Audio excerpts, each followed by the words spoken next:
Okay. Video start பண்றதுக்கு முன்னாடி ஒரு ரெக்கார்ட் ஒண்ணு பிரேக் ஆயிருக்கு. 2025 கேலண்டர் இயர்ல. அத பத்தி அப்படியே சொல்லிட்டு அதுக்கப்புறம் வீடியோ போயிடலாம். 2025 கேலண்டர் இயர்ல என்ன நடந்துச்சு? ஒரு ஃபாஸ்ட் பவுலர் வந்து ஆ 81 விக்கெட்ஸ் எடுத்திருக்காரு. விச் இஸ் பெரிய ஒரு ரெக்கார்டு தான். நியூசிலாந்துல 1985ல ஒருத்தர் வந்து அதே கேலண்டர் இயர் 1985 கேலண்டர் இயர்ல 40 வருஷத்துக்கு முன்னாடி என்ன பண்ணாரோ 79 விக்கெட்ஸ் எடுத்தாரு. அத பிரேக் பண்ண ஒரே ஆள் 2025ல ஒருத்தர் இருக்காரு. With 81 wickets. அத பத்தி அப்படியே பார்த்துட்டே வரலாம். அந்த 1985ல யார் வந்து அந்த ரெக்கார்ட வந்து உருவாக்குனது அப்படின்னு பார்த்தோம்னா, நியூசிலாண்ட சேர்ந்த ரிச்சர்ட் ஹேட்லி அப்படின்ற பிளேயர் தான் 79 விக்கெட்ஸ் எடுத்திருந்தாரு. அதுக்கப்புறம் 40 இயர்ஸ் ஆயிடுச்சு. யாராலயும் நியூசிலாந்துல அந்த ரெக்கார்ட பிரேக் பண்ண முடியல. ஒரு கேலண்டர் இயர்ல அந்த அவ்ளோ விக்கெட்ஸ யாராலயும் எடுக்க முடியல. 2025ல ஒருத்தர் அப்படி பண்ணியிருக்காரு 81 விக்கெட்ஸ்ல. அது யாருன்னு உங்களுக்கு தெரியுமா ப்ரோ? ஜேக்கப் டஃபியா ப்ரோ? ஜேக்கப் டஃபி 81 விக்கெட்ஸ் எடுத்திருக்காரு. அது மட்டும் இல்லாம T20 இன்டர்நேஷனல்ல 2nd பிளேஸ்ல இருக்காரு. ஓகே. அவருக்கு வந்து T20 வேர்ல்டு கப்ல ஒரு கேப் கிடைச்சிருக்கு இந்த வாட்டி. அத பத்தின உங்க கருத்துக்கள்? அத சொல்லிட்டு அப்படியே வீடியோ ஸ்டார்ட் பண்ணிக்கலாம். அவரு ரொம்ப லேட்டரா தான் கிரிக்கெட்டுக்கே இன்டர்நேஷனல் கிரிக்கெட்டுக்கே வந்தாரு. அவங்க ஊர்ல நடக்கக்கூடிய டொமஸ்டிக்லாம் விளையாடிட்டு தான் இருந்தாரு. ஆனா அன்பார்ச்சுனேட்லி அவருக்கு கிடைக்கல. எப்படி எப்படி ஆஸ்திரேலியாவுக்கு மைக்கேல் ஹசி ஒரு 25வது வயசுல அவரோட கெரியரை ஸ்டார்ட் பண்ணாரோ, ஐ திங்க் 25 வயசுன்னு நினைக்கிறேன் அவரோட கிரிக்கெட் கரியரை அவர் ஸ்டார்ட் பண்ணது. அந்த வயசுல அவர் ஸ்டார்ட் பண்ணாரோ அதே மாதிரி இவரும் கொஞ்சம் லேட்டரா தான் ஸ்டார்ட் பண்ணாரு. இப்போ அவருக்கு நியர்லி 29 ஏஜ் ஆச்சுன்னு நினைக்கிறேன் டஃபிக்கு. இப்போதான் அவர் வந்து ஃபர்ஸ்ட் அவரோட ஐசிசி டூர்னமெண்ட் நியூசிலாந்துக்காக ஆடுறாரு. நான் சோ அந்த 30 பிளஸ் பார்த்த மாதிரி எனக்கு ஞாபகம். 30 பிளஸ் பார்த்த மாதிரி ஓகே ஞாபகம். 30 பிளஸா? சோ இதான் அவரோட ஃபர்ஸ்ட் இன்டர்நேஷனல் லெவல்ல ஐசிசி டூர்னமெண்ட் ஆடுறாரு அவரு. சோ அவர் லாஸ்ட் 2025ல அந்த ரெக்கார்ட் அவர் பிரேக் பண்ணதுதான் அதோட ஒரு டோர் அவருக்கு திறந்து கொடுத்துருக்கு ஒரு ஐசிசி டூர்னமெண்ட் விளையாடுறதுக்கு ஃபர்ஸ்ட் டைம்ல. இன்னொன்னு அங்க வந்து ட்ரெண்ட் போல்டும் கிடையாது அவர் ஒரு பிரீமியம் பவுலரா. சோ அந்த வகையில பார்க்கும்போது ஒரு நல்ல சைன் தான். இப்ப சமீப காலமா ஜேக்கப் டஃபினா அவ்வளவு பேசும் பொருட்டாயிட்டாரு அவரு. அந்த அளவுக்கு அவர் வளர்ந்திருக்காரு மாபெரும் வளர்ச்சி ஒரு வருஷத்துலயே. சோ என்ன கேட்டீங்கன்னா நல்ல ஒரு வாய்ப்பு ஐசிசி டூர்னமெண்ட்டுக்கு கால் எடுத்து வச்சிருக்காரு. பார்ப்போம் எப்படி பெர்ஃபார்ம் பண்ண போறாரு டூர்னமெண்ட்ஸ்ல அப்படின்ட்டு. எனக்கு இந்த ஸ்டாட்ஸ் பார்க்கும்போது தான் ரொம்ப ஆச்சரியமா இருந்தது. 40 வருஷமா யாருமே ரெக்கார்ட பிரேக் பண்ணல. ஒரு கேலண்டர் இயர்ல ஹையஸ்ட் விக்கெட் டேக்கர் ஃபாஸ்ட் பவுலிங்ல. இத்தனைக்கும் வந்து ட்ரெண்ட் போல்ட் இருந்திருக்காரு. அவர மாரி நெறைய ஃபாஸ்ட் பவுலர்ஸ் இருந்திருக்காங்க. ஏன் அது முடியல யாராலயும்? டஃபி இப்ப பண்ணியிருக்காரு. டஃப் அது ஏன் முடியலன்னா ப்ரோ, அவங்க அந்த டைம்ல இருக்கக்கூடிய பீக் ஆஃப் தி ஃபார்ம் தான். இப்போ திடீர்னு ஒரு பிளேயர் வந்து ஒரு டைம்ல வந்து டிராவிஸ் ஹெட் வந்து அவர் வந்து ஒரு டைம்ல ஆர்சிபி விளையாடின டைம்ல வந்து அவர் ஒரு மிடில் ஆர்டர் பேட்ஸ்மேன் சரியா பெர்ஃபார்ம் பண்ண மாட்டாரு. திடீர்னு ஒரு ஓப்பனரா கொண்டு போகும்போது அவர் ஒரு அசூர வளர்ச்சி அடைஞ்சார்ல ஒரு ஓப்பனரா, ஒரு டிஸ்ட்ரக்டிவ் பேட்ஸ்மேனா மாறிட்டாரு. அபிஷேக் சர்மாவுமே வந்து எஸ்ஆர்ஹெச்காக மிடில் ஆர்டர்ல ஆடிட்டு இருந்தார். சுத்தம் பெர்ஃபார்மன்ஸ் பண்ணல. ஓப்பனிங் ஆட வச்சதுக்கு அப்புறம் டிஸ்ட்ராக்டிவ் பெர்ஃபார்மன்ஸ். அதே மாதிரி தான் அவங்களோட பீக் ஃபார்ம்ல இருக்கும்போது ரெக்கார்ட்ல அவங்களுக்கு கண் பண்ண தெரியாது. அந்த ஸ்டெம்பை எரிஞ்சு உடைக்கணும். அதான் அவங்களோட டார்கெட். அதான் வேற எதுவும் இல்ல. டஃபியும் அதான் பண்ணிக்கிட்டு இருக்காரு. நான் என்னோட லைனை தான் குத்தி போடுவேன், நீ முடிஞ்ச தொட்டுப்பார் அப்படின்ட்டு. ஓகே. வீடியோ ஸ்டார்ட் பண்ணிடலாம்னு நெனைக்கிறேன். இன்னைக்கு நம்ம என்ன பார்க்க போறோம்னா, நியூசிலாண்டோட வேர்ல்டு கப் T20 ஸ்குவாட் என்ன எடுத்திருக்காங்க, அத பத்தின அனாலிசிஸ் தான் பார்க்க போறோம். Hello guys, this is VR boys.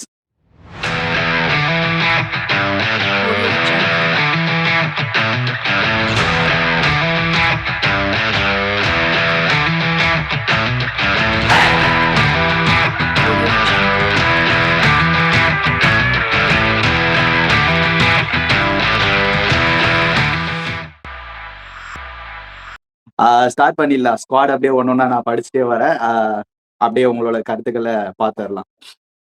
First வந்து அவங்களோட கேப்டன் மிச்சல் சாண்ட்னர். இந்த இடத்துல கெயின் மாமா பத்தி நான் ஒரு வார்த்தை சொல்லிக்கணும். கெயின் மாமா என்னோட ஃபேவரட் கேப்டன் ஆக்சுவலா சொல்லப்போனா நியூசிலாந்துல. கெயின் மாமாவோட எரா முடிஞ்சிருச்சு. இப்போ சாண்ட்னர் கையில தான் எல்லாமே இருக்கு. நியூசிலாந்து ஸ்குவாட வச்சு T20 இன்டர்நேஷனல் என்ன பண்ண போறாரு, அந்த வேர்ல்டு கப்ல என்ன பண்ண போறாருன்னு தெரியல. பிளஸ் வந்து அவர்கிட்ட இருக்க டாக்டிக்கல் மூவ், ஆனா வந்து கெயின் மாமா கிட்ட இருக்கிறது வந்து அந்த காம்னஸ். அந்த காம்னஸ் வந்து சாண்ட்னர் கிட்ட இருக்குமா? டாக்டிக்கல் மூவ்ஸ்லாம் ஓகே. இந்த இந்த ஸ்குவாட்ல வந்து சென்னைக்கு சம்பந்தப்பட்ட ஒரு 4 பேர் இருக்காங்க. டெவான் கான்வே, அப்புறம் ரச்சின் ரவீந்திரா, டேர்லி மிச்சல், அப்புறம் சாண்ட்னர். இவங்க 4 பேருமே வந்து சென்னையில விளையாடியிருக்காங்க. சேப்பாக் பிட்ச்ல விளையாடியிருக்காங்க. மோரோவர் வந்து அவங்களுக்கு பழக்கப்பட்ட பிச்சுன்னே வச்சுக்கோங்களேன். அவங்களுக்கு ஒரு 3 கேம்ஸ் இருக்குன்னு நினைக்கிறேன். 4ல 3 கேம்ஸ் சேப்பாக்குன்னு நினைக்கிறேன். அது பிக்சர்ஸ் வரும்போது நான் பார்க்கலாம். ஓகே. அத பத்தின உங்க கருத்துக்கள். டாக்டிக்கல் மூவா இல்ல வந்து பேக் ஃபயர் ஆக போதா? இல்ல டாக்டிக்கல் மூவ் இல்ல, பேக் ஃபயரும் ஆக போறது இல்ல. ஆல்ரெடி பழக்கப்பட்ட பிச்சு. ஆனா நீங்க சொல்லக்கூடிய ஒரு 2 பிளேயர்ஸ் தான் ஆல்ரெடி அந்த பிச்சஸ்ல ஆடி இருக்காங்க. டிவான் கான்வே, ரச்சின் ரவீந்திரா போட்டு உருண்டு பரண்டு இருக்காங்க சேப்பாக் கிரவுண்ட்ல. மத்தபடி சகாரி ஃப்ளோ, மேட் ஹென்ரி, அதுக்கப்புறம் வந்து டேரல் மிச்சில், இவங்க எல்லாருமே வந்து ஓகே. டேரல் மிச்சில் ஒரு சீசன் ஆடினாரு. ஆனா அந்த அளவுக்கு அவருக்கு பெர்ஃபார்மன்ஸ் கொடுக்க முடியல. டிவான் கான்வேக்கு எக்கச்சக்க எக்ஸ்பீரியன்ஸ் இருக்கு சேப்பாக் பிச்ல. ரச்சின் ரவீந்திராக்குமே இருக்கு எக்ஸ்பீரியன்ஸ். மேட் ஹென்ரி சாண்ட்னர் ஒரு இல்ல சாட்னர். இல்ல ஓகே சாண்ட்னர் அதுக்கப்புறம் வந்து இவரு ஓகே.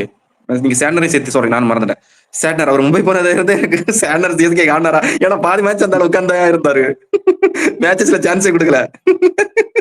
அப்படி இருக்கிற பட்சத்துல ஓகே. சேட்னர் கிட்ட அவர் எந்த பிச்சஸ் டேர்னிங் கண்டிஷன்ஸ் கொடுத்தாலுமே சொருகு சொருகுன்னு சொருகுவாரு. அந்த வைட் தி ஆங்கிள் பால் எடுத்து. இப்போ இப்போ இருக்கிற மிச்சல் சாண்டர் வந்து ஒரு பேட்டிங் ஆல்ரவுண்டரா மாறிட்டாரு. கிட்டத்தட்ட நம்பர் 7க்கு ஏத்த ஒரு பெர்ஃபெக்ட் பிளேயர் அவர் தான். அந்த வகையில அவரோட கேப்டன்சியுமே நீங்க சொன்னீங்க கெயின் வில்லியம்ஸோட காம்னஸும் மிச்சல் சாண்டரோட டாக்டிக்ஸும் எப்படி இருக்கும் அப்படின்ட்டு. கெயின் வில்லியம்ஸ் கிட்ட இருக்கிற காம்னஸ் வந்து மிச்சல் சாண்டர் கிட்டயுமே இருக்கு. ரொம்ப கூலா இருப்பாரு. சிரிச்ச முகத்தோட தான் இருப்பாரு. எங்கேயுமே அவர் ஒரு பிளேயரா இருக்கும்போதே எங்கேயுமே வந்து ஆங்கிரினஸ் காமிக்க மாட்டாரு. அவர் ஒரு மைண்ட்ல தான் அவரோட கேம் எப்பவுமே எடுத்துட்டு போவாரு. அதை மாதிரி தான் எடுத்துட்டு போயிட்டு இருக்காரு இப்போ வரைக்குமே. சொந்த வேலை பார்க்கும்போது அவர்கிட்ட 10 பொருத்தமும் கரெக்டா இருக்குன்னு தான் சொல்லுவேன் மிச்சல் சாண்டர் கிட்ட அந்த கேப்டன்சி எபிலிட்டி. அவர் கேப்டன் ஆனதுல இருந்து ரொம்ப நல்லா பேட்டிங் பண்றாரு. அந்த ஒரு பூஸ்ட் கொடுத்துருக்கு அவரு வாயில கேப்டன் ஆனதுக்கு அப்புறம். டிவான் கான்வே அவர் எப்போ ஐபிஎல்ல அன்சோல்ட் ஆனாரோ அப்ப இருந்தே அசுர அடி அடிக்கிறாரு. டிவான் கான்வே பார்த்த அசுர அடி பார்த்த அடிக்கிறாரு. டிவான் கான்வே அசுர அடி அடிக்கிறாரு. அப்படி பார்க்கும்போது ஒரு சான்ஸ் இருக்கு. ரச்சின் ரவீந்திராவுமே ஒரு டிப் இருக்குது சின்னதா. ஆனா லாஸ்டா நடந்த இந்தியாக்கு அகேன்ஸ்டா ஒரு T20ல வந்து செகண்ட் T20ல ஓரளவுக்கு ஒரு பெர்ஃபார்மன்ஸ் காமிச்சாரு இந்தியன் கண்டிஷன்ஸ்ல.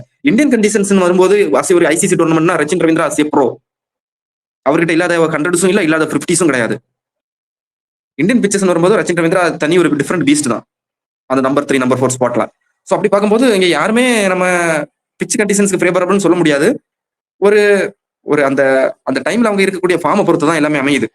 ஆனா ஆல்ரெடி பழக்கம் இருக்குதான். நம்ம சொன்ன இந்த 4 பிளேயர்ஸுமே அந்த பிச் கண்டிஷன்ஸ்ல ரொம்ப வருஷமா விளையாட பழக்கம் இருக்கு. அது ஒரு அட்வான்டேஜ், சின்ன ஒரு அட்வான்டேஜ் தான். ஆனா அது ஒரு ஃபேவரபா மாறாது உங்களுக்கு. எகென்ஸ்ட் ஆப்போசிட்ல விளையாட டீம் வந்து என்ன மாதிரி ஸ்ட்ராங்கோட வரப்போறாங்கிறத பார்த்து தான் நம்ம அதை தீர்மானிக்கணும். ஓகே. அப்படியே ஸ்குவாட கண்டினியூ பண்ணிடலாம். ஓகே. மிச்சல் சாண்ட்னருக்கு அடுத்து ஃபின் ஆலன், அப்புறம் Michael Bracewell, Mark Chapman, Devon Conway, Jacob Duffy, Lockie Ferguson, Matt Henry, Daryl Mitchell, Adam மில்னேக்கு பதிலாக injury replacement Kyle Jamieson, James Neesham, Glenn Phillips, Rachin Ravindra, Tim Seifert, Ish Sodhi. Okay, இதுதான் உங்க squad. இதை பத்தின உங்க கருத்துக்கள் கேட்கறதுக்கு முன்னாடி நான் ஒண்ணு கேட்டுறேன். கிட்டத்தட்ட 5 ஸ்பின்னர் வந்து இந்த ஸ்குவாட்ல இருக்காங்க. யார் யாருன்னு அப்படியே ஒன்னொன்னா சொல்றேன். சாண்ட்னர், இஷோதி, அது மட்டும் இல்லாம பிரேஸ்வெல், கிளென் பிலிப்ஸ், அதுக்கப்புறம் வந்து ரச்சின் ரவீந்திராவும் ஒரு ஆப்ஷன் இருக்கு. எதுக்கு 5 ஸ்பின் ஆப்ஷன்? இந்த ஸ்பின் ஆப்ஷன் சேப்பாக் மாதிரி அந்த ஸ்பின்னிங் கண்டிஷன் இருக்க கிரவுண்ட்ஸுக்கு ஓகே. ஒருவேளை பிளாட் ட்ராக் எங்கனாவது கொடுத்தாங்கன்னா அவங்களோட ஃபாஸ்ட் பவுலிங் வச்சு சமாளிக்க முடியுமா? கைல் ஜெமிசன், அப்புறம் வந்து வேற யார் இருக்கா அந்த இதுல? Matt Henry Daryl Mitchell, Matt Henry, இவங்களை வச்சு சமாளிக்க முடியும்னு நினைக்கிறீங்களா நீங்க? அவங்க நான் ஆல்ரெடி ஆஸ்திரேலியா டீமுக்கு சொன்னதை தான் சொல்றேன். சப்கான்டினென்ட் கண்டிஷன்ஸ்ல விளையாடும்போது கொஞ்சம் எக்ஸ்ட்ரா ஸ்பின்னர்ஸோட தான் போவாங்க. இதே இது ஒரு ஆஸ்திரேலியா இல்ல ஒரு இங்கிலாந்து பிச்சர்ஸ்ல விளையாடுறதா இருந்தா இவங்க வந்து அப்படியே அது ஆப்போசிட்டா மாறி இருக்கும். மைக்கேல் பிரேஸ்வெல்லுக்கு இந்த டீம்ல இடம் இருந்திருக்காது. பியூரா அவரை உட்கார வச்சுக்கிட்டு சம்மதர் ஒரு ஃபாஸ்ட் பாலரை கொண்டு வந்திருக்கலாம் அடிஷனலா. அந்த வகையில பார்த்தா இந்தியன் கண்டிஷன்ஸ்க்கு ஏற்ற ஒரு டீம் தான் இது. இப்படிதான் மேஜரா எல்லா டீம்ஸுமே வர போறாங்க. சப்கான்டினென்ட் ஸ்ரீலங்கா, இந்தியால தான் majority of group stages matches நடக்க போகுது. அப்படி பார்க்கும்போது அந்த மாதிரி ஸ்பின்னர்ஸ் கொஞ்சம் எக்ஸ்ட்ரா டோஸ் ஏற்றி தான் கொண்டு வருவாங்க எல்லாருமே. ஸோ அதை நம்ம இங்க பெருசா பேசணும், அது எல்லாருமே தெரிஞ்சதுதான். இன்னொன்னு இங்க என்ன சொல்றதுன்னா மிடில் ஆர்டர்ல கொஞ்சம் ஒரு ஓட்டை இருக்கிற மாதிரி எனக்கு தோணுது. Top order 4 top order players இருக்காங்க. Rachin Ravindra, Devon Conway, Finn Allen, Tim Seifert. இதுல ஒருத்தர் கம்மி பண்ணிட்டு மிடில் ஆர்டர்ல ஒரு கான்சன்ட்ரேஷன் பண்ணிருக்கலாமோன்னு எனக்கு தோணுது. ஏன்னா அங்க middle order Daryl Mitchell, Mark Chapman, Michael Bracewell, sorry Daryl Mitchell, Mark Chapman, Glenn Phillips, இந்த 3 பேர் தான் இருக்காங்க. இதுங்களுக்கு ஒரு பேக்கப்பா ஒரு பிளேயர் எடுத்து போட்டுருக்கலாமோ அப்படின்னு தோணுது எனக்கு. அதை பத்தின கருத்து என்னன்னு நீங்க ஒரு வாட்டி சொல்லுங்க. இப்போ கெயின் மாமா ஒரு மிடில் ஆர்டர்ல ஒரு ஸ்டெபிலிட்டி கொடுப்பாரு. அந்த ஸ்டெபிலிட்டி மிஸ் ஆகுதோ அப்படின்னு தான் எனக்கு தோணுது. இப்போ அவங்க மிடில் ஆர்டர் கொஞ்சம் எனக்கு பார்க்கும்போது டேர்லி மிச்சல்லாம் வந்து என்னை பொறுத்தவரை அவர் ஒரு ஓடிஐ பிளேயர் தான். T20க்கு அந்த அளவுக்கு பெருசா செட் ஆவாருன்னு எனக்கு தோணவே கிடையாது. அதே மாதிரி கிளென் பிலிப்ஸ் T20க்கு நல்ல ஒரு ஓகேவான பேட்ஸ்மேன் தான். இந்த சீரீஸ் நியூஸ் இந்தியா கூட சீரீஸ்லயும் வந்து ஒரு நாக் ஆடிந்தாரு. ஆனா அந்த அளவுக்கு பெருசா இம்ப்ரெசிவா எனக்கு தெரியல. நெக்ஸ்ட் வந்து ரச்சின் ரவீந்திரா சார் T20ல என்ன பண்ண போறீங்க? இங்க இந்தியா கண்டிஷன்ல நீங்க ஓகே. பட் ஆனா T20ல என்ன பண்ண போறீங்கன்னு தெரியல எனக்கு. ஆஹ் அதை விட்டா யார் மிடில் ஆர்டர்ல இருக்க அந்த ஸ்குவாட்ல? சாண்ட்னரோட பேட்டிங் பார்க்கணும்பா. மார்க் சாப்மேன் இருக்காரு. அதுதான் ஆஹ் என்னோட மார்க் சாப்மன், பிளேயிங் அப்புறம் வந்து ஆக்சுவலி மார்க் என்னோட சாப்மன், பிளேயிங் அப்புறம் வந்து மார்க் சாப்மேன் சாண்ட்னர். இருக்காரு. ஆமா ஆமா, சொல்லுங்க சொல்லுங்க ப்ரோ ஓகே சொல்லுங்க. ஓகே. மார்க் சாப்மன் அப்புறம் வந்து மிச்சல் சாட்னரோட பேட்டிங் வந்து இந்தியா பிச்சர்ஸ்ல எப்படி இருக்க போகுதுன்னு தெரியல. நான் மார்க் சாப்மனை பெருசா இந்தியன் கண்டிஷன்ல பார்த்தது இல்ல. நீங்க பாத்திருக்கீங்களா? நான் பார்த்தது இல்ல. ஆனா சமதர் சப்கான்டினென்ட் கண்டிஷன்ஸ்ல நல்லா விளையாடுறான் அவன். ஒரு பர்ஃபெக்ட் மிடில் ஆர்டர் பேட்ஸ்மேன். அவன் வந்து பெருசா இந்தியான்னு வரும்போது அவன் இது வரைக்கும் அவனுக்கு பெருசா சான்சஸ் கிடைக்கல. பார்ப்போம் இந்த ஐசிசி இப்ப T20 நடந்துட்டு இருக்குல்ல, இதுல எப்படி பெர்ஃபார்ம் பண்றாரு நம்ம பார்க்கலாம். அவரோட நம்பர்ஸை பார்த்துட்டு தான் நம்ம இனிமே டிசைட் பண்ண முடியும் இந்தியன் கண்டிஷன்ஸ்ல எப்படி விளையாட போறாரு அப்படின்ட்டு. ஆனா இந்தியா மாதிரியான சப்கான்டினென்ட் அதர் கண்டிஷன், பங்களாதேஷ் போனா, அப்புறம் வந்து ஸ்ரீலங்கா போனா, ஆப்கானிஸ்தான் போனா நல்லா பெர்ஃபார்ம் பண்றான். சோ அதை பார்த்து நான் சொல்றேன், ஒரு ஒரு டேலண்ட் இருக்கு மிடில் ஆர்டர் விளையாடக்கூடிய ஒரு டேலண்ட். நான் எப்பவுமே மேட்ச் ஐபிஎல் கான்ட்ராக்ட்டுமே ஆக்சுவலி நான் கிடைக்க வாய்ப்புகள் இருக்குன்னு தான் நான் வந்து இந்த ப்ரீ ஆக்ஷன் அனாலிசிஸ் பண்ணும்போது நிறைய டைம்ல சொல்லிட்டு இருந்தேன். ஆனா கிடைக்கல. சம் அதர் இன்ஜுரி ரீப்ளேஸ்மெண்ட்ஸா இதை எடுத்து போட்டா நல்லா இருக்கும்னு தோணுது எனக்கு. பார்ப்போம் எப்படி பெர்ஃபார்ம் பண்றான்னு பார்த்துட்டு T20 வேர்ல்டு கப் அப்புறம் நமக்கு தெரிஞ்சிடும் அப்படின்னு. ஓகே, நம்ம நெக்ஸ்ட் போயிடலாம். உங்களோட ஃபிக்ஸ்டர்ஸ் பார்த்துடலாம். ஃபினாலே அதுக்கப்புறம் நீங்க பத்தி நான் சொல்லணும். ஃபினாலே பத்தி நான் சொல்லணும். ரொம்ப நாளைக்கு அப்புறம் T20 ஸ்குவாடுக்குள்ள வந்திருக்காரு அவர் ஃபினாலன். நீங்க கவனிச்சிருப்பீங்கன்னு நினைக்கிறேன். மத்த எல்லாருமே இந்த சர்க்யூட்ல இருந்தாங்க. டிம் செஃபர்டும் இருந்தாரு. ஃபினாலன் எப்படி வந்து இந்தியா டீம்ல வந்து ஒரு இசான் கிஷன், ரிங்கு சிங் சடனா நான் வந்து ஐசிசி டோர்னமெண்ட்டுக்கு விளையாடி தான் வருவேன் அப்படிங்கிற மாதிரி தான் ஃபினாலன் வந்திருக்காரு விளையாடி. சோ செம்ம ஃபார்ம்ல இருக்காரு. பிபிஎல்ல கண்ணா புண்ணான்னு ஆடிக்கிட்டு இருக்காரு. நீ எங்க போட்டாலுமே நான் சொல்லிட்டு 6 தான் அடிப்பேன். எனக்கு 10 பால் நீ கொடுத்தேன்னா நான் உனக்கு 30 ரன் அடிச்சு கொடுப்பேன், 35 ரன் அடிச்சு கொடுப்பேங்கிறதா அவரோட கணக்கு. சோ அந்த வகையில பார்க்கும்போது ஃபினாலன் தான் இந்த டீமோட எக்ஸ் ஃபேக்டரா இருப்பாருன்னு எனக்கு தோணுது. நான் ஒரு கொஸ்டின் கேட்கறேன் இந்த இடத்துல. நியூசிலாந்து வந்து எப்பயுமே வந்து செமிஸ் வரையும் போயிருவாங்க. இந்த வாட்டி ஃபைனல் போக முடியுமா? நீங்க சொன்ன மாதிரி ஃபின் ஆலன் இருக்காரு. அவர்கிட்ட ஒரு ஃபயர் பவர் பிளஸ் வந்து நம்மளோட ரச்சின் ரவீந்திரா இருக்காரு. அவர் ஒரு கிளாசி பிளேயர்னு வச்சுப்போம். இந்த ஒரு 2 பேர் பிளஸ் வந்து ஒரு ஸ்பின்னிங் டிபார்ட்மெண்ட்டை வச்சு அவங்க அந்த ஃபைனல்ஸை ரீச் பண்ண முடியுமா? செமிஸ் போயிருவாங்க, ஓகே. ஃபைனல்ஸ் ரீச் பண்ண முடியுமா? ரீச் பண்ணா அவங்க அந்த கப்பை தூக்க முடியுமா? இத பத்தின உங்க கருத்துக்கள். எதுல அவங்க ஃபோக்கஸ் பண்ணணும்? நீங்க எடுத்து பாத்தீங்கன்னா எல்லா ஐசிசி டோர்னமெண்ட்ஸ்லயுமே அவங்க குவாலிஃபை ஆயிருவாங்க. குவாலிஃபயர் 1லயோ இல்ல வந்து செமிஃபைனல்ஸ்லயோ ஏன் ஃபைனல்ஸ்லயோ போயிருவாங்க. ஆனா கப் எடுக்க மாட்டாங்க. எனக்கு அந்த பாவம் அந்த கெயின் வில்லியம்சனை பார்த்தா தான் எனக்கு இப்பவுமே வந்து பரிதாபமா இருக்கு. ஒரு டோர்னமெண்ட் கூட ஜெயிக்காம கேப்டன்சி இத்தனை வருஷம் இருந்துட்டு போயிட்டாரு. சோ நீங்க எதை அவங்க சரி பண்ணணும்னு கேட்டீங்கன்னா, இப்போதைக்கு அவங்களோட மிடில் ஆர்டர் மட்டும் தான் அவங்க சரி பண்ணணும். இந்தியன் கண்டிஷன்ஸ்க்கு ஏற்ற மாதிரி ஸ்பின்னர்ஸ் கொஞ்சம் எக்ஸ்ட்ரா பூஸ்ட் பண்ணியிருக்காங்க. ஃபாஸ்ட் பாலர்ஸுமே ஓகே இந்தியன் கண்டிஷன்ஸ்க்கு ஏற்ற மாதிரி. அந்த பேட்டிங்ல தான் ஒரு ஃபின் ஆலன், டிவன் கான்வே அவங்களோட காம்போ எப்படி இருக்க போகுது. மிடில் ஆர்டர்ல இருக்கிற அந்த ஒரு டேரல் மிச்சல் நீங்க சொன்ன மாதிரி T20 பிளேயர் கிடையாது. அவர் வந்து one day player, test player. Glenn பிலிப்ஸுமே T20 2 செஞ்சுரி அடிச்சிருக்காரு கிளென் பிலிப்ஸ். ஆனா ரீசென்ட் டைம்ஸ்ல கிளென் பிலிப்ஸோட ஸ்டாட் T20 எடுத்து பாத்தீங்கன்னா ஒரு பயப்படுற மாதிரியான அளவுக்கு இல்ல. சோ ஒரு 200 பிளஸ் அடிக்கும் போது அவர் வந்து எந்த அளவுக்கு பெர்ஃபார்ம் பண்ண போறாரு, மிடில் ஆர்டர் சரக்கிருமோன்னு தோணுது எனக்கு. சோ அதை மட்டும் அவங்க எப்படி சரி பண்ண போறாங்க, பிளேயர்ஸ் எப்படி பிராக்டிஸ்ல இன்வால்வ் ஆகி எந்த அளவுக்கு பெர்ஃபார்ம் பண்ண போறாங்கன்னு பார்க்கணும். வார்ம் அப் மேட்சஸ் எல்லாம் நடத்துவாங்க, இன்னும் ஒரு 1 வீக்ல நடத்துவாங்கன்னு நான் நினைக்கிறேன். வார்ம் அப் மேட்சஸ் அதுல எப்படி பெர்ஃபார்ம் பண்ண போறாங்கன்னு நம்ம பார்க்கலாம்.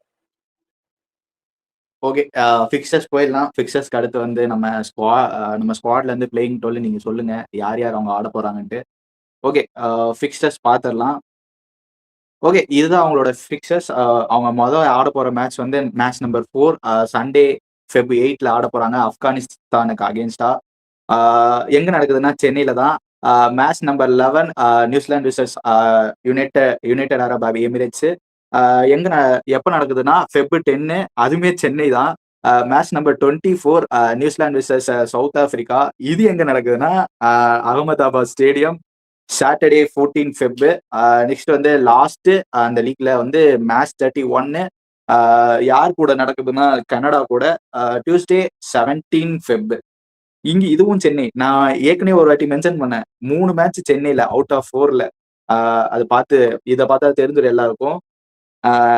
அதே வந்து இன்னொன்று கூட கனெக்ட் பண்றேன். அந்த 4 பேர் வந்து சென்னை பிச்சில் புரண்டு விளாண்டவங்க தான். இந்த பிக்சர்ஸை பார்க்கும்போது அந்த 3 மேட்ச் கன்ஃபார்ம் வின்னா இருக்குமா? நீங்க சொல்லுங்க. கன்ஃபார்ம் என்ன இருக்கும் ப்ரோ, ஆல்ரெடி ஒரு சின்ன அட்வான்டேஜ் இருக்குன்னு நான் சொன்னேன். 3-4 பிளேயர்ஸ் அங்க விளையாட எக்ஸ்பீரியன்ஸ் இருக்குது. நியூவா மேக்ஹென்ரியுமே ஒரு காலத்துல இல்ல ஒரே நிமிஷம். கன்ஃபார்ம் வின்ன்றது வந்து கஷ்டப்படாம வின் பண்றது. கஷ்டப்படாமையா? ஏன்னா ஆட போறது எல்லாமே அசோசியேட் நேஷன் தானே. கூட விளையாட போறாங்க ஒரு வாட்டி போடுங்க, நான் சொல்றேன். ஒரு இந்த பிக்சர்ஸ் அசோசியேட் போடுங்க. நேஷன்ஸ் தான் எல்லாமே. அசோசியேட் நேஷன் தான். கஷ்டப்படாம ஜெயிப்பாங்களா? அதுதான் கேள்வி. ஆப்கானிஸ்தான் கூட ஸ்ட்ரகிள் ஆகாம போக ப்ரோ. கண்டிப்பா ஆப்கானிஸ்தான் கூட வின் பண்ண முடியாது அவங்களால. மிச்சம் இருக்கிற 3 டீம்ஸ் கூட வின் பண்ணிடுவாங்க. ஆப்கானிஸ்தான் கூட வின் சவுத் பண்ண ஆப்பிரிக்கா மாட்டாங்க. கூடயும். சவுத் ஆப்பிரிக்கா சவுத் கூட வின் ஆப்பிரிக்காவும் பண்ணிடுவாங்க. இருக்காங்க. வின் பண்ணிடுவாங்க. சவுத் ஆப்பிரிக்கா கிட்ட இருக்கிற ஸ்பின்னர்ஸ் இப்ப அந்த அளவுக்கு டிஸ்ட்ரக்டிவ் எல்லாம் இல்ல ப்ரோ.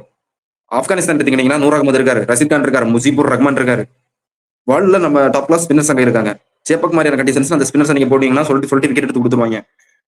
சவுத் ஆப்பிரிக்கா கிட்ட யார் இருக்காங்க? கேசவ் மகராஜா தவிர வேற யார் இருக்காங்க ப்ரோ? வேற யாரும் இல்ல. ஐயன் அது மார்க்கர் தான் பார்த்து அது இருக்காங்க. அத ஏடன் பத்தி அவங்க ஸ்குவாட் மார்க்கர் அனலைசிஸ் பண்ணலாம். அப்போ இப்போ பாத்துக்கலாம். அப்படி இருக்கிற சரி சொல்லுங்க. வின் பண்ணிடுவாங்க. அசோசியேட் நேஷன் 2 இருக்குது. இங்க ஆப்கானிஸ்தான் ஒரு டீம். அந்த 3 டீமோட ஆப்கானிஸ்தான் தவிர மிச்சம் இருக்கிற 3 டீமோட அவங்க வின் பண்ணிடுவாங்க ஈஸிலி. ஓகே. ஓகே. இந்த ஒரு ஃபிக்சர்ஸ பார்க்கும்போது எனக்கு இன்னொரு கேள்வி வருது. ஆடம் மில்னே இன்ஜுரியா போயிட்டாரு வெளிய. அவருக்கு ரீப்ளேஸ்மெண்ட்டா வந்து நம்ம கைல் ஜேமிசன் வந்திருக்காரு. ஆடம் மில்னேவோட அந்த எக்ஸ்பிரஸ் பேஸ வந்து அவங்க மிஸ் பண்ணுவாங்களா? கைல் ஜேமிசன் கிட்ட வந்து ஒரு ஹைட் அட்வான்டேஜ் இருக்கு. எக்ஸ்ட்ரா பவுன்ஸ் ஆகும். அது இந்தியன் பிச்சஸ் கண்டிஷன்ல செட் ஆகுமா? இல்ல உங்களுக்கு அது பேக் ஃபயர் ஆயிருமா இந்த ஒரு மூவ்? இத பத்தின உங்க கருத்துக்கள் அப்படியே சொல்லுங்க. கைல் ஜேமிசன் அஸ் ஒரு T20 பவுலரா நான் கன்சிடர் பண்ண மாட்டேன். அவர் வந்து ஒரு ஓடிஐக்கு செம்ம பவுலர். ஒரு டெஸ்ட்டுக்கு ஒரு செம்ம பவுலர். T20க்கு நான் வந்து கைல் ஜேமிசன் வந்து அவரோட லைனர்ல இருந்து கரெக்டா கிடையாது. ஹேசலுடைய அந்த லைனர்ல இருந்து போடுறத நம்ம பெருசா நிறைய ஒரு காலத்துல ட்ரால் பண்ணிட்டு இருந்தாங்க. ஆனா இருந்தாலுமே அவர்கிட்ட ஒரு எக்ஸ்ட்ரா பேஸ் இருக்கு. இவர்கிட்டயும் பேஸ் இருக்கு. ஆனா அந்த ஒரு எக்ஸ்ட்ரா பேஸ் எக்ஸ்ட்ரா பவுன்ஸ் இல்ல sorry. Extra bounce Kyle Jamieson கிட்ட இல்ல. ஹேசலுட் கிட்ட இருக்கிற அதே எக்ஸ்ட்ரா. ஹேசலுட் கைல் ஜேமிசன் ரெண்டுமே சிமிலர் கவுண்ட் ஆஃப் ஹைட்ல இருக்கிற பவுலர்ஸ் தான். சிமிலர் கைண்ட் ஆஃப் லைனர்ல இருந்து தான் போடுவாங்க டெஸ்ட் மேட்ச்ல இருந்து. ஆனா இவர்கிட்ட கொஞ்சம் எக்ஸ்ட்ரா பவுன்ஸ் கம்மியா இருக்கு ஜேமிசன் கிட்ட. சோ அவரால் வந்து T20ல எக்ஸ்ட்ரா ரொம்ப நாள் சர்வை பண்ண முடியாது. அதான் அவர் ஒரு இன்ஜுரி ரீப்ளேஸ்மெண்ட் தான் எடுத்தாங்க. வேற எந்த பவுலர்ஸுமே அங்க இல்ல உள்ளாடி. அதனாலதான் ஒரு இன்ஜுரி ரீப்ளேஸ்மெண்டா எடுத்து போட்டிருக்காங்க. என்ன கேட்டீங்கன்னா ஸ்ட்ரைட்டாவே பிளேயிங் லெவல்ல அவருக்கு சான்சஸ் இருக்காது.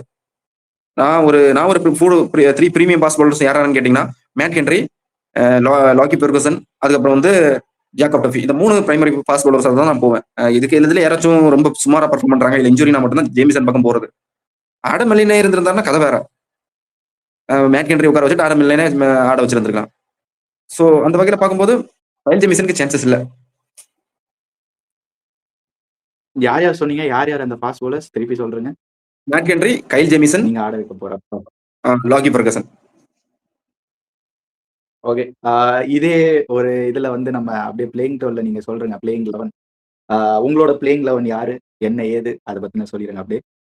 பின்னால நோ பண்ணி with Dwayne Conway, Rachin Ravindra number 3, number 4 வந்து டேரல் மிச்சல், நம்பர் 5 வந்து கிளென் பிலிப்ஸ், நம்பர் 6 வந்து மார்க் சாப்மன், நம்பர் 7 வந்து மைக்கேல் பிரேஸ்வெல் ஆர் ஜெமி நீசம் according to the pitch condition number 7, number 8 வந்து மிச்சில் சாக்னர், ஜேம்ஸ் மேசன். நம்பர் 9 வந்து ஜாக் ஆஃப் டஃபி, நம்பர் 10 வந்து mat Henry, number 11 வந்து லாக்கி Ferguson. இதுல ஈசோதி எங்கன்னு கேப்பீங்க. ஈசோதியை நீங்க ஆட வச்சீங்கன்னா ஒண்ணு நீங்க வந்து மைக்கேல் பிரேஸ்வெல் ஆர் ஜெமி நீசம் நீங்க பெஞ்சின் பண்ணிடணும், இல்லைன்னா மார்க் சாப்மனை பெஞ்சின் பண்ணிடணும். அப்படின்னா மட்டும்தான் உங்களால ஆட முடியும் ஈசோதியா. சூப்பர். ஓகே. அவ்வளவுதான் அவங்களோட பிளேயிங் 11 முடிஞ்சிருச்சு. 12னே வருது ஐபிஎல் பண்ணதுல இருந்து. ஓகே. பிளேயிங் 11 அவ்வளவுதான் முடிஞ்சிருச்சு. இதுக்கப்புறம் நம்ம ஒரு இன்ட்ரெஸ்டிங்கான ஒரு செக்மெண்ட் போறோம். 1 on 1ன்னு வரும்போது இது இல்லாம இருந்தா எப்படி? Rapid fire. உங்ககிட்ட நான் கொஸ்டின் கேக்குறேன். ஒரு 5 கொஸ்டின் எடுத்துன்னு வந்திருக்கேன். அந்த 5 கொஸ்டின் கேக்குறேன். அதுக்கு நீங்க அப்படியே ரிப்ளை பண்ணுங்க. நான் சொல்றேன். ஃபேன்ஸ் இல்லைன்னா அப்புறம் இல்லைன்னா கமெண்ட் செக்ஷன்ல ஃபேன்ஸ் சொல்லுவாங்க, நம்மளோட வியூவர் அதுதான் சொல்லுவாங்க. அதுதான் அதுதான் அதைத்தான் சொல்ல வரேன். நீங்க சொல்லுங்க. ஃபேன்ஸ் வந்து அவங்களோட கருத்துக்களை கமெண்ட் செக்ஷன்ல சொல்லுங்க. Okay. Rapid fire questions. First question, சாண்ட்னரா இல்ல வில்லியம்சனா T20 கேப்டன்சில யாரு உங்களுக்கு ஓட் பண்ணுவீங்க? யாருக்கு ஓட் பண்ணீங்க? Kane Williamson. சாண்ட்னரா, Kane Williamson? Kane Williamson. Okay. Fans வந்து அவங்களோட கமெண்ட்டை போடலாம். கெயின் மாமாவா இல்ல சாண்ட்னரா? யார் T20 கேப்டன்சில பெஸ்ட்? ஓகே. நெக்ஸ்ட் ஒன்னு கேக்குறேன். இந்த வேர்ல்டு கப் T20ல யாரு ஹையஸ்ட் விக்கெட் டேக்கரா இருப்பா? ஜாக்கப் டஃபியா இல்ல வேற யாராதா? ஹர்ஷித் ராணா. இது unexpected. Harshit Rana unexpected. Okay. Okay. நீங்க ஓகே. வியூவர்ஸ் வந்து உங்களோட இது கமெண்ட்ஸ்ல சொல்லுங்க. நீங்க ஏதாவது புது ஆப்ஷனா சொல்லுங்க. ஜாக்கப் டஃபியும் இல்லாம நம்ம ஹர்ஷித் ராணாவும் இல்லாம புதுசா எதுனா இருந்தா சொல்லுங்க. ரைட். வரன் சக்கரவர்த்தின்னு சொல்ல போறாங்க. அது வேற இருக்கு. ஓகே. இது ஒரு கொஸ்டின். இன்ஜுரி ரீப்ளேஸ்மெண்டா வந்த ஜேமிசனுக்காக. ஆடம் மில்னேவா இல்ல ஜேமிசனா? யாரு T20 best bowler? Adam Milne தான். ஏன்னா ஜேமிசன் நான் ஆல்ரெடி சொன்னேன், அவருக்கு வந்து T20ல பெருசா அவர் பெர்ஃபார்ம் பண்ண மாட்டாரு அப்படின்ட்டு. அதனால நான் ஆடம் மில்னே சொல்றேன். ஓகே. லாஸ்ட் கொஸ்டினா ஒரு கொஸ்டின் கேட்கிறேன். சரி, லாஸ்ட் இல்ல, அதுக்கு முன்னாடி ஒரு கொஸ்டின் இருக்கு. ஸ்குவாட்ல யாரு அந்த சர்ப்ரைஸ் பிளேயர்? இந்த நியூசிலாந்து ஸ்குவாட்ல யாரு வந்து சர்ப்ரைஸ் பண்ண போறா எல்லாரையும்? யார் அந்த டார்க் ஹார்ஸ்? Team Seifert. என்ன கேட்டீங்கன்னா, நீங்க ரச்சின் ரவீந்திரா டீம் செஃபர்ட நீங்க நம்பர் 3ல ஆட வச்சா கூட ஒரு பிளாஸ்ட் இருக்குவாங்க. சோ அந்த ஒரு சர்ப்ரைஸ் பேக்கேஜா நான் வந்து டீம் செஃபர்ட சொல்லுவேன். ஏன்னா அவருமே பிபிஎல்ல சொல்லுவீங்கன்னு நினைச்சேன். பின்னாலன்னு சொல்லுவீங்கன்னு நினைச்சேன். ஓகே. நான் பின்னால வந்து பிளேயிங் லெவல் ஆல்ரெடி ஃபிக்ஸ் பண்ணிட்டேன். ஒரு சர்ப்ரைஸ் பேக்கேஜா ஒரு ஹிடன் ஜெம்மா நான் எடுத்துட்டு வரது வந்து டீம் செஃபர்ட தான் எடுத்துட்டு வருவேன். Okay okay done. ஏன்னா வந்து பின்னால இப்பதான் அவங்க சர்ப்ரைஸ் பேக்கேஜா எடுத்துட்டு வந்திருக்காங்க, அதனால நான் கேட்டேன். Okay. Next last New Zealand final போவாங்களா? கெயின் மாமா மூஞ்சில ஸ்மைல் பார்க்கலாம். நியூசிலாந்து வந்து சூப்பர் 8 வரைக்கும் உள்ளாடி போயிருவாங்க. உள்ளாடி போயிட்டு குவாலிஃபையர் ஆயிருவாங்க. செமிஃபைனல்ஸ் வரைக்கும் நான் எதிர்பார்ப்பேன். ஏன்னா நான் வந்து ஃபைனல்ஸ்ல 3 டீம் வச்சிருக்கேன். South Africa, Australia, New Zealand. இந்த 3ல ஒன்று தான் இந்தியா கூட ஆட போகுது ஃபைனல்ஸ். ஸோ எனக்கு வந்து நான் வந்து இப்போதைக்கு நான் எந்த டீமை சொல்றேன்னா, இது வந்து குவாலிஃபையர் ஆவாங்க. ஃபைனல்ஸ் போக மாட்டாங்க. செமிஃபைனல்ஸ் வரைக்கும் ஆடிடுவாங்க. அது எல்லா வாட்டியும் பண்றது தானே. செமி வரையும் போயிடுவாங்க, ஃபைனல் போக மாட்டாங்களே. அதுதானே பிரச்சனை ஆமா. அவங்க கிட்ட. ஓகே. இந்த ஸ்குவாடுக்கான ரேட்டிங் அப்படியே சொல்றேங்க. இந்த ஸ்குவாடுக்கான ரேட்டிங் வந்து நான் வந்து 7 கொடுக்குறேன். என்ன காரணம்னு கேட்டீங்கன்னா, மிடில் ஆர்டர்ல எனக்கு அந்த ஒரு பெரிய பிளாஸ்ட், ஒரு பயப்படுற மாதிரியான மிடில் ஆர்டர்லாம் இல்ல. எப்படி ஒரு ஆஸ்திரேலியால வந்து மிடில் ஆர்டர்ல ஸ்டாயினிஸ், அப்புறம் வந்து ஸ்டாயினிஸ், அப்புறம் சம் அதர் பிளேயர்ஸ் இருக்காங்களே, மறந்துடுச்சு. இப்போ கூப்பர் காலனி இவங்க இருக்காங்கல்ல. ஒரு ஜெனரலா நம்ம சொல்லலாம், ஆஸ்திரேலியா டீமோட மிடில் ஆர்டர் பார்த்தா நமக்கு பயம் வரும். இந்தியா டீமோட மிடில் ஆர்டர் பார்த்தா நமக்கு பயம் வரும். சவுத் ஆப்பிரிக்கா டீம் வந்து பார்த்தா ஓரளவுக்கு பயப்படுவோம். அந்த வகையில பார்க்கும்போது மிடில் ஆர்டர் எனக்கு இந்த டீம் பார்க்கும்போது பயம் இல்லை. ஏன்னா அது மெயின் ரீசன் என்னன்னு கேட்டீங்கன்னா, டேரல் மிச்சல் அவர் தான். இன்னொன்னு வந்து வேற எதுவும் இல்ல. Glenn Phillips okay, match and match ஆடுவாரா? ஃபெயில் ஆனா சரிஞ்சா அப்படியே சரிஞ்சிரும் அப்படின்னு தோணுது எனக்கு. வேற வேற எதுவும் இல்ல. இதுதான் என்னோட பயம். அதனாலதான் நான் அந்த 7 கொடுக்குறேன். வேற இதுக்காக தான் அந்த 3 ரேட்டிங் நான் கம்மி பண்ணி 7 கொடுக்குறேன். எனக்கு வந்து என்ன தோணுச்சுன்னா 6.5 கொடுக்குறேன். எனக்கு நியூசிலாந்து ரொம்ப பிடிக்கும். கெயின் மாமாவை ரொம்ப ரொம்ப பிடிக்கும். பட் ஆனா அவங்க இப்போ வந்து இருக்க நிலைமை, அந்த இந்த T20 சீரீஸ் இந்தியா கூட ஆடுறாங்களே, அதை பார்த்தாலே தெரிஞ்சிடும். ஒரு 200 ரன் அடிக்கிறதுக்கு ரொம்ப முக்கி அடிக்கிற மாதிரி இருக்கு. ஒருவேளை இந்தியா இல்ல சவுத் ஆப்பிரிக்கா இல்ல ஆஸ்திரேலியா, அதுக்கப்புறம் வந்து ஆப்கானிஸ்தான் கிட்ட எல்லாம் போய் மாட்டிக்கிட்டு 250 270 போயிடுச்சுன்னா அவங்க என்ன பண்ண போறாங்கன்னு எனக்கு புரியவே இல்லை. ஓகே. அவங்க வந்து அவங்களோட openings okay, opening batsmen okay. But ஆனா மிடில் ஆர்டர்ல என்ன பண்ண போறாங்கன்னு தெரியல. டேர்லி மிச்சல்ல தவிர வேற யாராவது எடுத்திருக்கலாமான்னு எனக்கு யோசனை வருது. Daryl Mitchell ODI player, ODI world கப்னா ஓகே, டெஸ்ட்னாலும் ஓகே. ஆனா இங்க இடத்துல வந்து ஃபிட் பண்றீங்க. அவர் எப்படி ரிஃப்ளெக்ட் பண்ண போறாருன்னு தெரியல. அப்புறம் வந்து ரச்சின் ரவீந்திரா, இந்தியன் கண்டிஷன்னால ஒரு ஒரு இது இருக்குன்னு வச்சுக்கோமே, ஒரு சின்னதா ஒரு அட்வான்டேஜ் இருக்கு. பட் ஆனா அதுவே பேக் ஃபயர் ஆயிருமோன்னு எனக்கு தோணுது. நெக்ஸ்ட் வந்து நம்மளோட கிளென் பிலிப்ஸ் இருக்காரு. அவர் தான் எனக்கு தெரிஞ்சு ஃபினிஷர்னு நினைக்கிறேன் இந்த ஸ்குவாட்ல. கரெக்டா? பினிஷர் அவர் வரமாட்டாரு. பினிஷர் யாருன்னா என்ன கேட்டீங்கன்னா, மைக்கேல் பிரேஸ்வெல் இல்லைன்னா ஜேமி நிசம் இல்லைன்னா மிச்சில் சேட்னர். கிளென் பிலிப்ஸ் வந்து நம்பர் 5 ஆடுறவங்க நம்ம பினிஷர்னு சொல்ல மாட்டோம். நம்பர் 6, நம்பர் 7, நம்பர் 8 ஆடுறவங்க தான் நம்ம பினிஷர்னு சொல்லுவோம் கண்டிப்பா.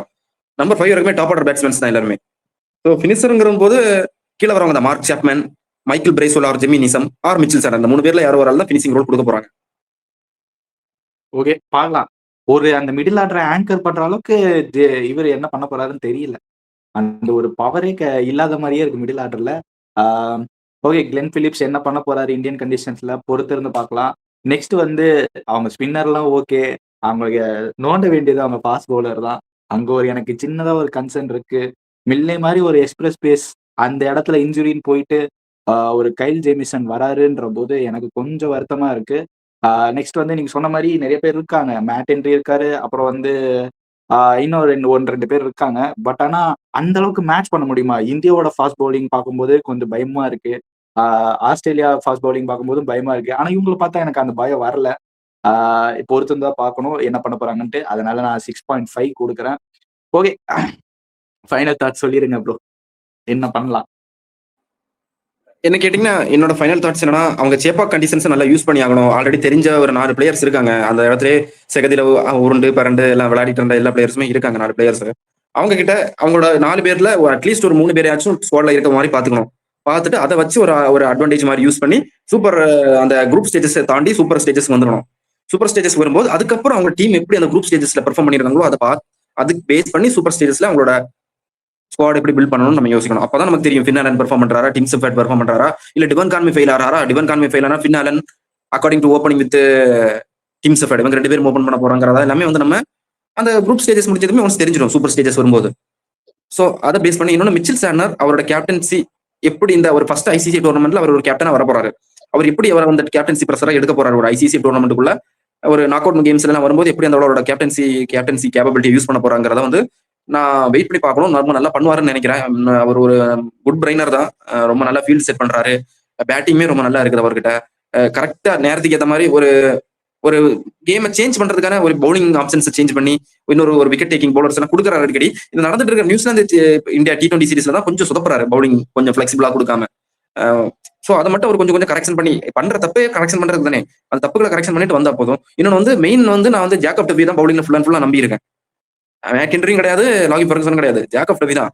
அவரோட பவுலிங்கே ஏதோ ஏர் ஸ்விங் எல்லாம் சொருக்குன்னு வருது அவரோட ஏர் ஸ்விங் மோட்டர் ஆன் பண்ணி விட்ட மாதிரி. சோ அவரை தான் நம்பி இருக்கேன். ஒரு கொல்கத்தா மாதிரியான ஸ்விங்கிங் கண்டிஷன்ஸ்ல அவரை பால் எல்லாம் போட விட்டாருன்னா அவ்வளவுதான் முடிஞ்சு. பவர் பிளேல கழட்டி கையில கொடுத்துருவாரு. சோ என்னோட பெரிய நம்பிக்கை ஜாக்கப் டபி ஃபின்னாலன் தான். சோ இவங்க நல்லா பெர்ஃபார்ம் பண்ணுவாங்கன்னு நான் நம்புறேன். ஓகே, நீங்க சொன்ன மாதிரி ஃபின் ஆலன் அவர் ஃபயர் பவர் இந்த ஓப்பனிங்கு, அதுக்கப்புறம் வந்து ஜாக்கப் டஃபி ஒரு ரெக்கார்ட் பிரேக்கர், அப்புறம் வந்து T20 இன்டர்நேஷனல்ல செகண்ட் பிளேஸ்ல இருக்காரு. பார்க்கலாம், இவங்க 2 பேர் தான் நம்பிக்கை நட்சத்திரமா தெரியுறாங்க நியூசிலாந்து பொறுத்த வரையும். வேற யாரும் என் கண்ணுக்கு தெரியல. ஓகே, இந்த வீடியோ இதோட முடிச்சுக்கலாம் நான் நினைக்கிறேன். உங்களோட சப்போர்ட் நாளுக்கு நாள் வந்து நல்லா இருக்கு, இப்போ லைட்டா கம்மியா இருக்கு. ஓகே, இதை ஃபிக்ஸ் பண்ணிடுவோம். தொடர்ந்து நாங்க வீடியோ போடுறோம், லைவ் வீடியோஸும் நாங்க பண்றோம். நெக்ஸ்ட் வந்து உங்களுக்கு இந்த வீடியோ பிடிச்சிருந்தா லைக் பண்ணுங்க, சப்ஸ்கிரைப் பண்ணுங்க, அப்புறம் உங்க ஃப்ரெண்ட்ஸுக்கு ஷேர் பண்ணுங்க. ஓகே கைஸ், இதோட நான் வந்து உங்களை அடுத்த வீடியோல சந்திக்கிறேன். பாய்.